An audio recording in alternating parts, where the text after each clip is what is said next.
Our next nonprofit started as a way to help those suffering from the AIDS epidemic of the late 1980s by the late Father Bill Collins. He and along with a dedicated group of volunteers.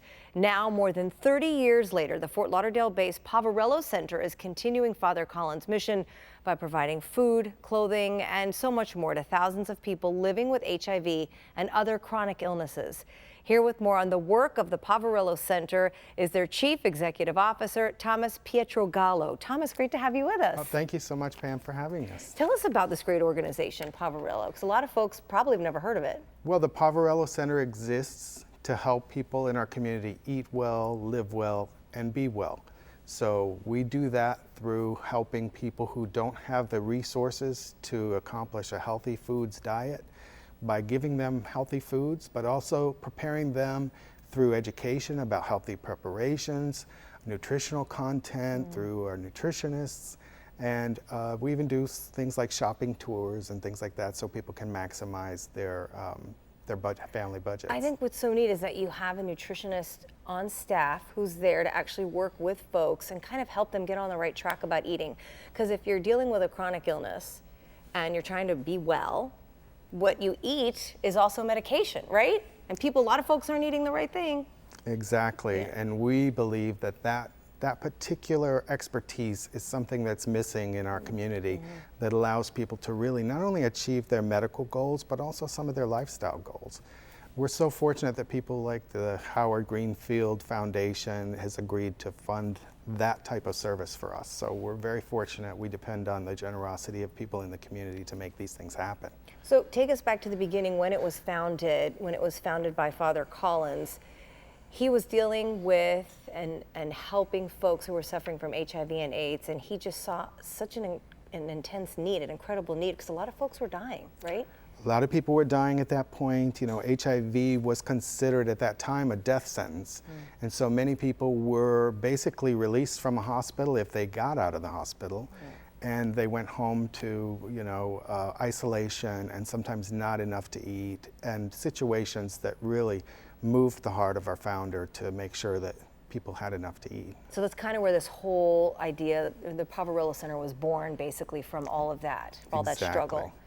So tell us too, because we talked about, there have been so many strides made when it comes to fighting HIV and AIDS with medication, et cetera.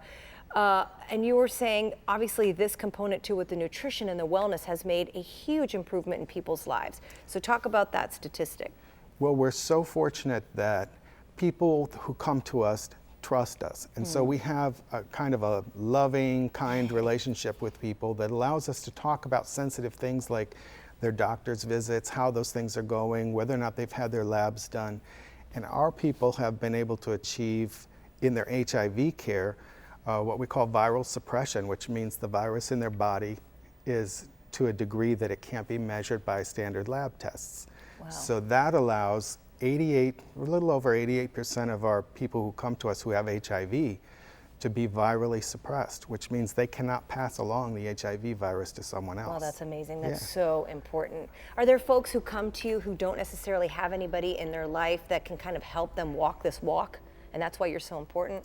Yes, as you can imagine, HIV still carries a large stigma, and so a lot of times a diagnosis can impose kind of a self-imposed isolation and shame, but in other cases it's a real rejection by society or family members, and so there is isolation that's not just perceived, that really still occurs. And they can get that support at the Poverello Center. And so tell me too, because we were saying it's not just HIV and AIDS people who are patients that you are clients, if you will, that you're dealing with. It's also other folks with chronic illnesses, correct? Right. Talk about that. Like, what other kind of issues do people have that they come in and seek your services? So we recognize that when there's a diagnosis, that there's sometimes a crisis in the family. There's a crisis emotionally, there's a crisis socially, and sometimes there's even a crisis financially. Sure. So with what we want to make sure we help people do, we want to make sure that they can access healthy foods. And so we've expanded our services to include people who have chronic illnesses like cancer, diabetes, kidney disease, chronic heart disease, CHF, things like that. Lots of different things. And then they can come in, and not only can they get great food and healthy food, but you also have a Live Well Center. So there's a gym. Right. People are able to access that, workouts. They can even get massages.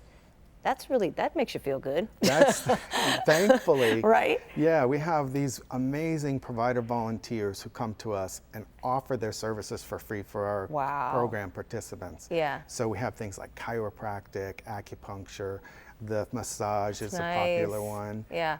The other big thing too on campus is the thrift shop, the thrift store. Tell us about that. Our 11,000 square feet Wow. thrift store is full of donations that people have given us from all over South Florida. We can come pick up your high quality items, and then we resell those and then turn those into meals and weeks worth of groceries for our community That's participants. wonderful. That's great. Thank you so much. Thanks Thank for you for coming on having the me. show and telling us all about this great center. We appreciate it. Thank you. And to find out more about the Poverello Center and ways that you can help out, visit poverello.org. As always, we'll put the information for you on our Facebook page @YourSouthFL.